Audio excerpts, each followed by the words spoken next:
Assalamualaikum and good day everyone. I am Regine Ampatuan, together with my groupmates Muhammad Ali, Narisa Mama, Zanzibar Salipada, Noriel Manangkil, Narhuda Abdullah, and Rizel Sombero.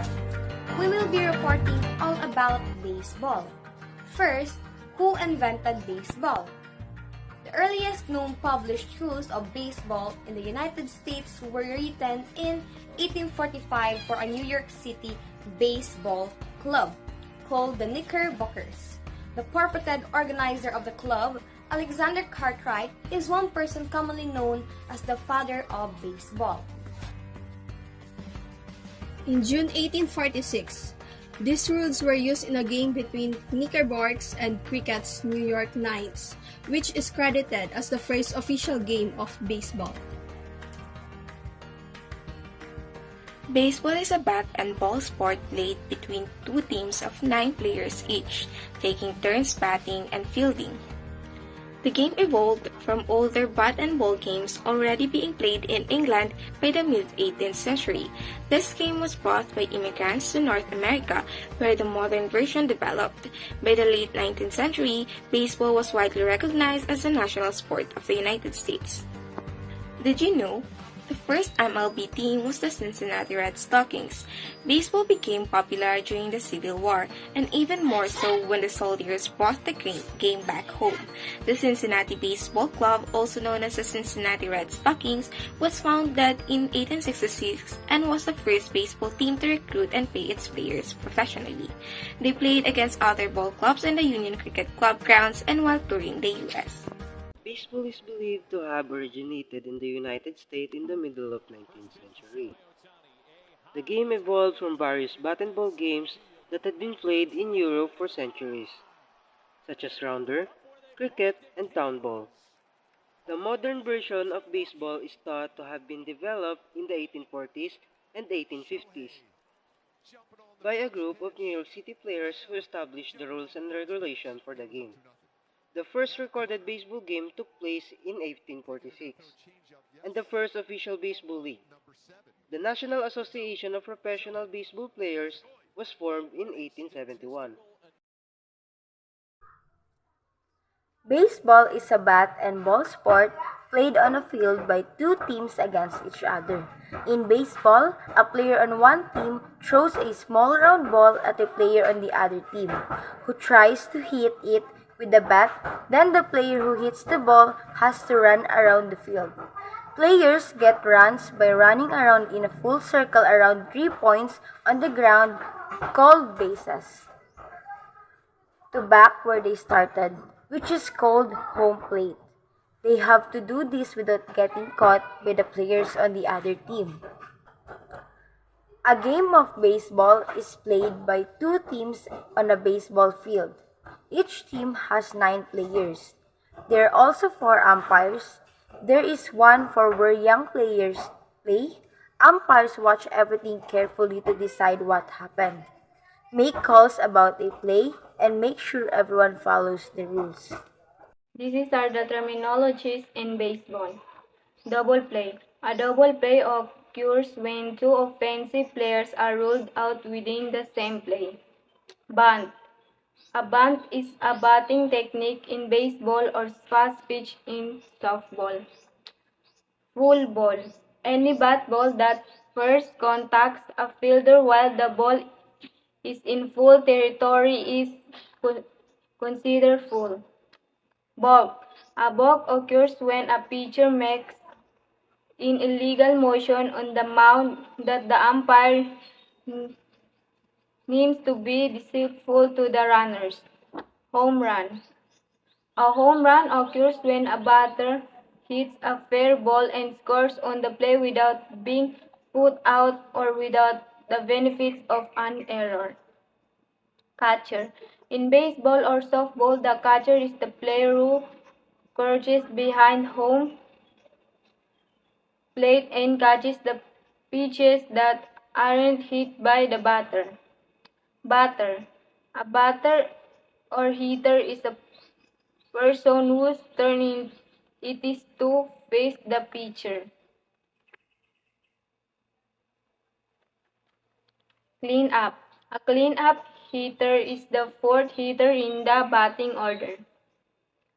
Baseball bat.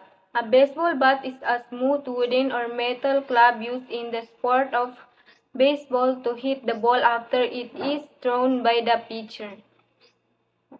Change up. A change up is a type of pitch in baseball and fast pitch in softball. Walk. A base on balls, also known as walk, occurs in baseball when batter receives 4 pitches during a plate appearance that the umpire calls balls and is in turn awarded first base without the possibility of being called out. Double. A double is the act of a batter striking the pitched ball and safely reaching second base without being called out by the umpire, without the benefits of a fielder's misplay or another runner's being put out on fielder's choice. Force play. A force play occurs when a base runner is no longer permitted to legally occupy a base and must attempt to advance to the next base.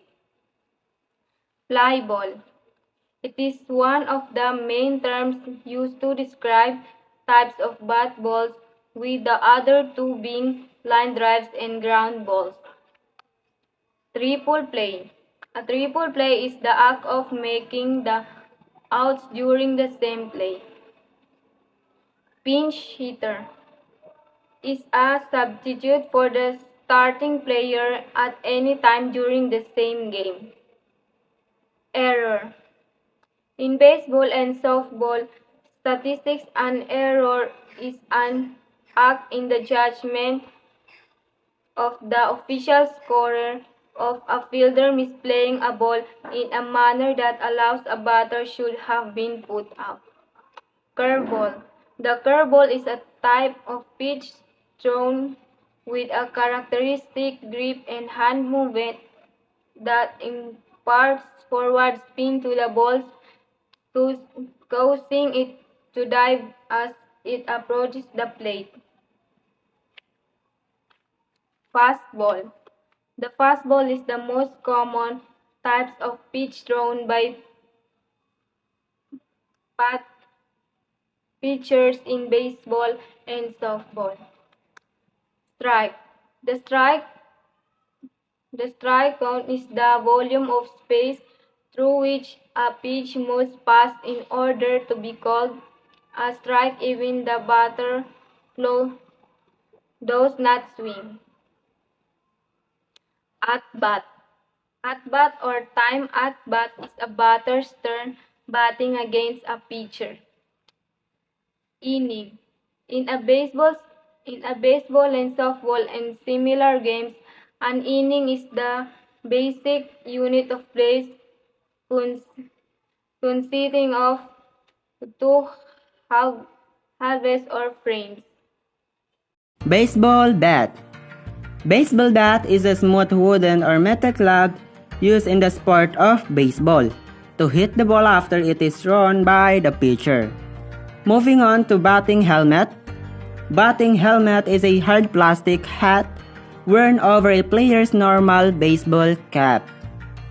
Next, shin guard or shin pad. Shin guard or shin pad is a piece of equipment worn on the front of an athlete's shin to protect it from injury. These are commonly used in sports including associated football. And the next one is catcher's mitt. A large protective glove used by a catcher when playing baseball. And the next one is a baseball.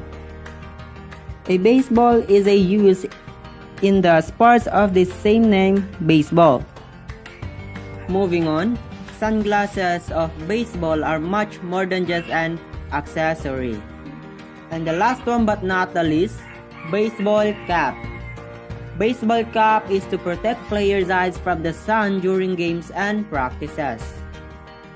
We will now proceed with the hand signals. No pitch.